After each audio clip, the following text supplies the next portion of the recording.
You can order anything you want and have it by tomorrow. You can watch anything ever filmed tonight. You can speak to anyone on Earth right now. And you have never been this tired for no reason you can name. The central question was never complicated. It was simply the one question nobody with a financial interest in the answer was willing to ask, because the data, when it finally arrived, suggested that the thing engineered to make life easier was the mechanism making life unbearable. The data did not arrive as a warning, it arrived as a confirmation. Between 2009 and 2019, depression rates among American adolescent girls climbed by 12%, among boys, 3.7%. The Journal of Adolescent Health published the numbers. The numbers did not trend on social media. By 2020, the National Survey on Drug Use and Health confirmed what the earlier studies had been whispering. 9.2% of all Americans aged 12 and older had experienced a major depressive episode in the past year. Among young adults 18 to 25, the cohort raised on touchscreens, that figure reached 17.2%. Nearly 1 in 5. This was not an American anomaly.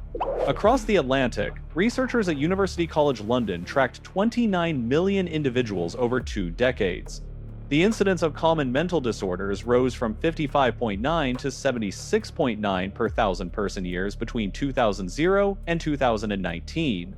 Within that escalation, one demographic stood apart. Rates among 16 to 24-year-olds more than doubled. The study, published in Psychological Medicine, covered every region of the United Kingdom: urban, rural, affluent, deprived. The gradient of suffering respected no boundary. What makes these numbers arresting is not their magnitude alone, it is their indiscrimination. Depression increased among nearly all sex, racial, ethnic, income, and education groups simultaneously. The American Journal of Preventive Medicine confirmed this breadth using NISDU data spanning years of collection. Rich teenagers in Connecticut and working-class adolescents in Mississippi were converging on the same affliction at the same velocity. A pattern this uniform does not emerge from local causes. It emerges from a shared condition, something ambient, atmospheric, inescapable. And here the paradox crystallizes. This same decade, 2009 to 2019, was the decade that removed friction from human existence. Consider the inventory. The inventory is worth examining in full. In 2007, the iPhone launched. By 2012, more than half of American adults owned a smartphone. Amazon Prime introduced same-day delivery in 2015. Netflix had already eliminated the video store by 2013. Uber removed the taxi queue, Tinder removed the awkward approach, Seamless removed the kitchen, Spotify removed the record shop, Instagram removed the darkroom, the gallery, the publisher. Each innovation was celebrated as liberation, one less barrier between a human being and whatever that human being wanted. The decade's defining engineering philosophy could be reduced to a single imperative: eliminate steps. Nobody kept a ledger of what was lost in those steps.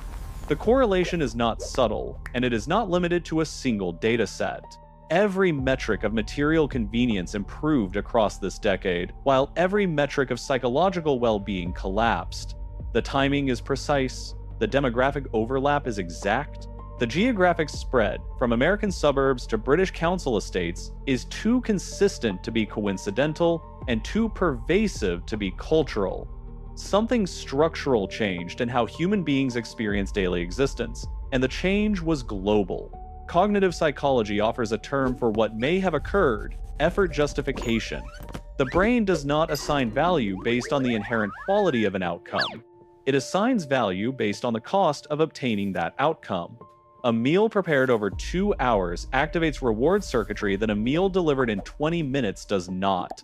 A friendship built through years of proximity generates neurological weight that a connection forged through a follow button cannot replicate. This is not sentiment. This is architecture, the same dopaminergic system that kept early humans foraging through failure, calibrated over millennia to equate effort with worth. The engineers of Silicon Valley were solving for friction. They succeeded completely. What they did not account for, what no product roadmap included, was the possibility that friction was not the obstacle to a good life. It was the mechanism by which the brain recognized a good life was happening. This is not a story about mental health failing. The therapists did not suddenly become incompetent. The medications did not stop working. The support systems did not vanish overnight. What happened was more precise and more unsettling. The conditions under which human beings generate meaning were systematically, profitably, and enthusiastically dismantled. The depression spike was not a bug in the system. It was the system working exactly as designed. And the question nobody asked in 2010, the question the data has since answered with brutal clarity, is not why depression rose. The question is, what exactly did we optimize away? Silicon Valley did not set out to break the human reward system. They set out to remove friction. The difference matters less than one would think. In 2011, a behavioral economist at Harvard named Michael Norton published a study that should have stopped the entire convenience revolution in its tracks. Norton and his colleagues gave participants identical pieces of IKEA furniture. Half received pre-assembled units, the other half received the standard flat-pack boxes with their cryptic diagrams and Allen wrenches. Both groups then assigned a dollar value to what they possessed. The results were not subtle. Those who assembled the furniture themselves consistently valued it significantly higher than those who received the identical, pre-assembled product, a disparity Norton's team documented across multiple product categories. Same wood, same design, same function. The only variable was effort. Norton called it the IKEA effect. The name was whimsical. The implication was not. What Norton had stumbled upon was not a quirk of consumer psychology, but an aperture into something far older, the mechanism by which the human brain assigns value to anything at all. The dopamine system, that ancient neural architecture governing motivation and reward, did not evolve to celebrate outcomes. It evolved to reward the expenditure of effort toward outcomes. This distinction is critical. The entire technology industry of the 2010s either missed it or ignored it. Consider what the evolutionary biologists had known for decades. Dopamine surges do not peak at the moment of consumption. They peak during anticipation, during pursuit, during the effortful approach toward a desired object. The reward, neurologically speaking, is in the hunt, not the kill.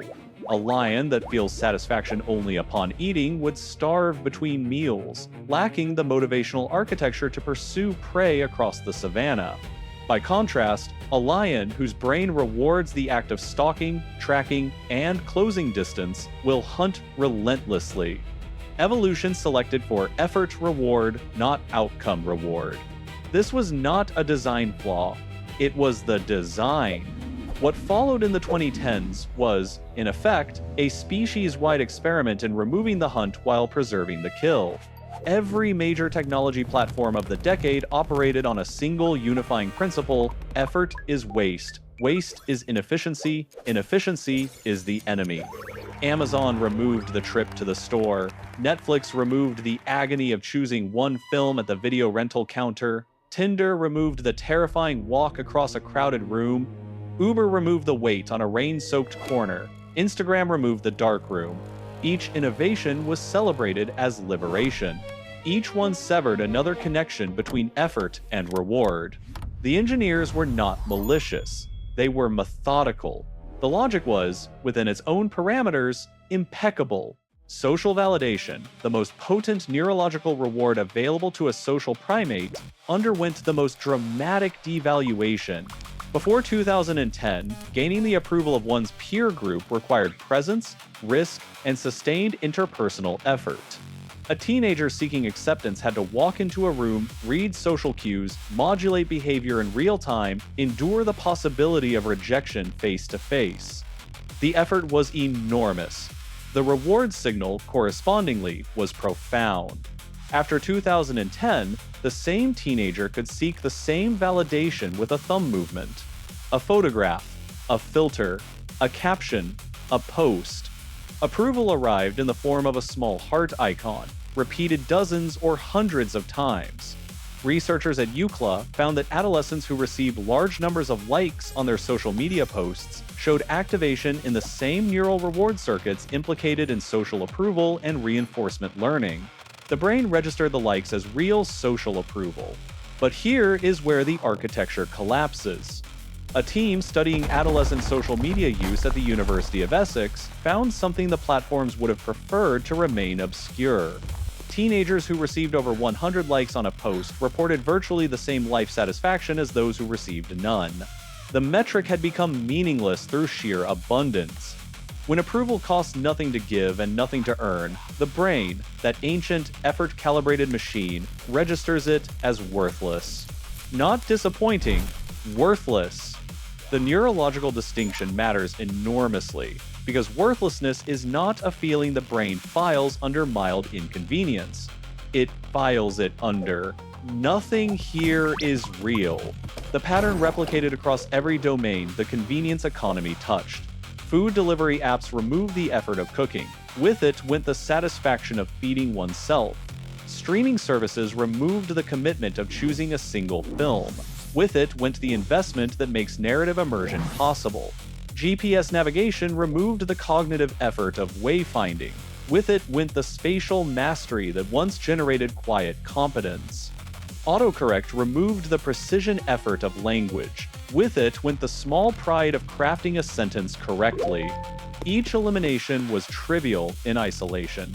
Cumulatively, they constituted the most comprehensive dismantling of effort-reward architecture in the history of the species. By 2019, the average American could access more entertainment, food, connection, and information in a single hour than a medieval monarch could command in a lifetime. Depression rates among young adults had reached 17.2%. The UK data, tracking 29 million individuals, showed rates of common mental disorders more than doubling among 16 to 24-year-olds over the same period. The engineers had removed friction from human existence. They had not asked what friction was. The human brain assigns value through effort expenditure. Remove effort, remove value. Remove value, remove meaning. The equation is not complicated.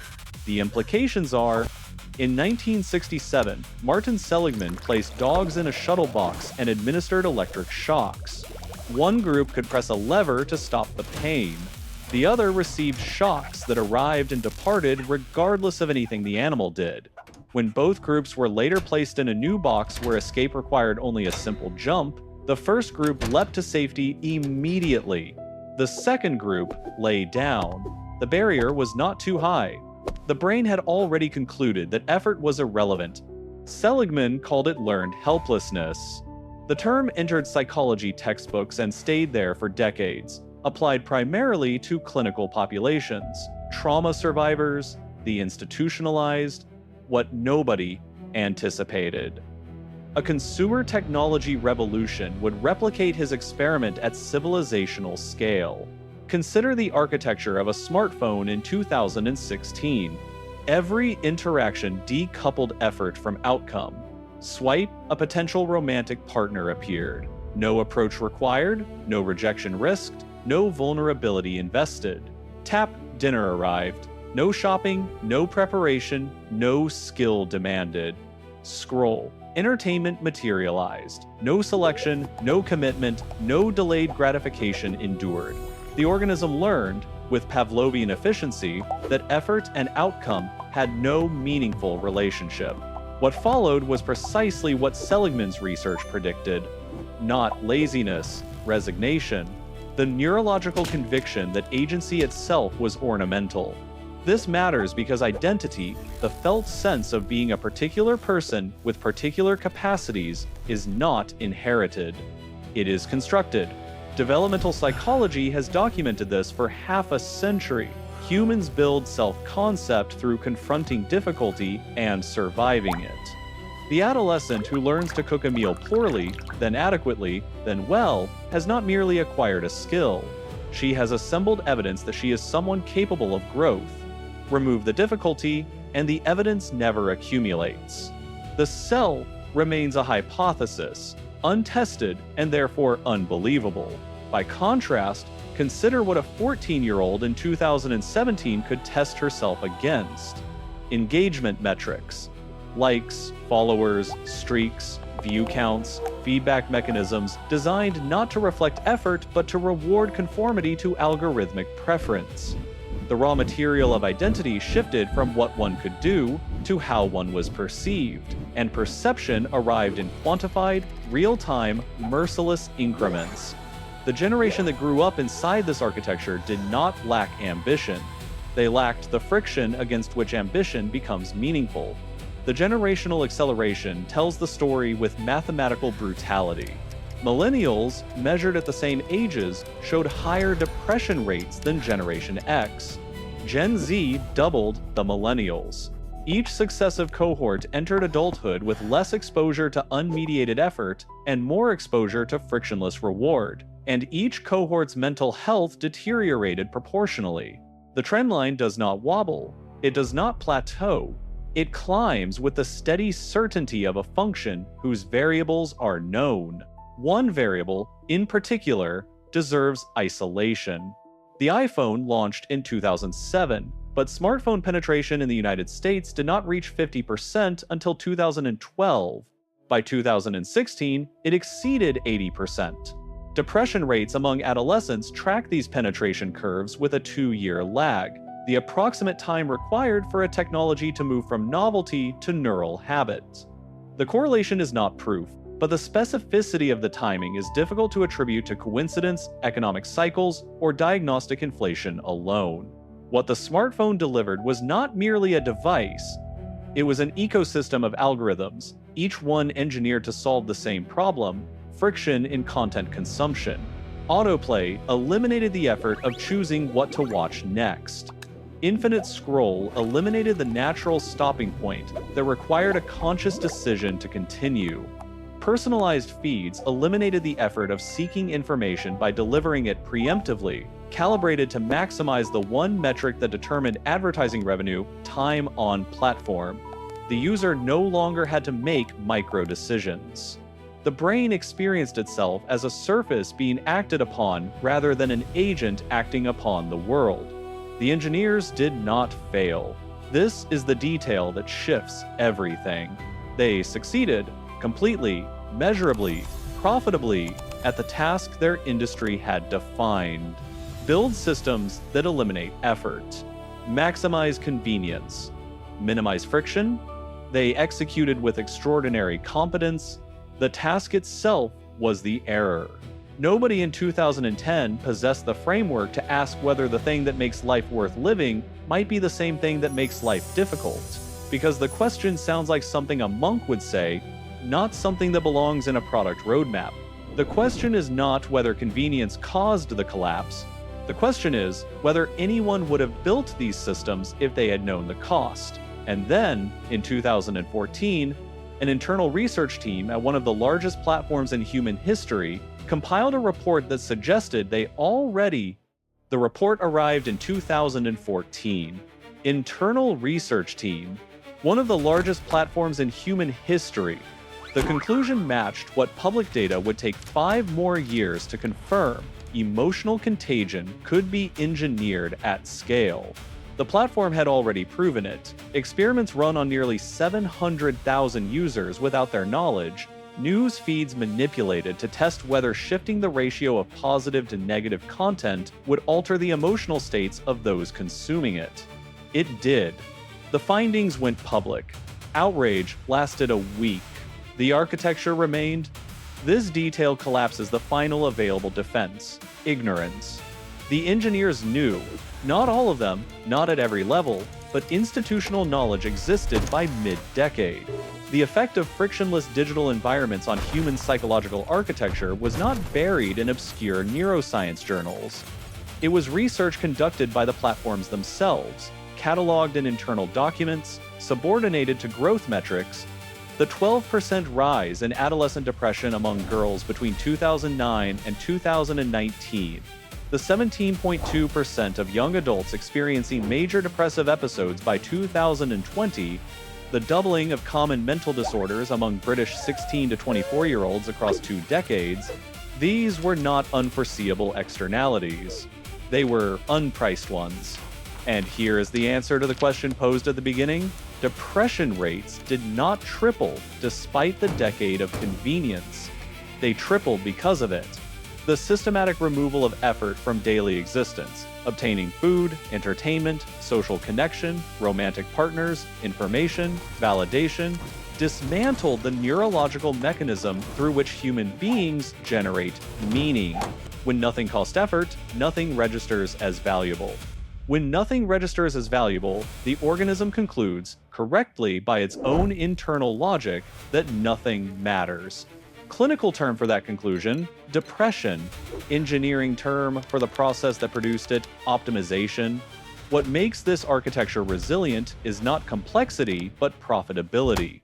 Every eliminated step between desire and fulfillment represents a transaction that can be captured, measured, sold to investors as growth.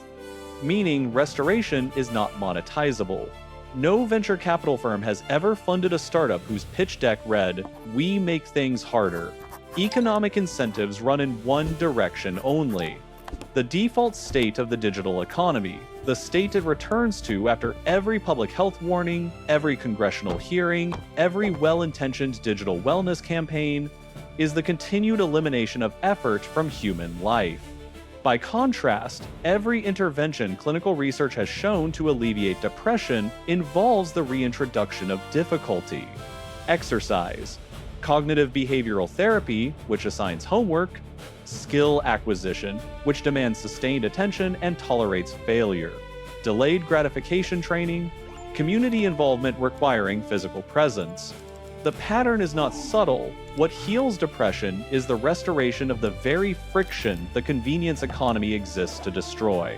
Treatment and disease share an economy. The disease is more profitable. Historical parallel exists.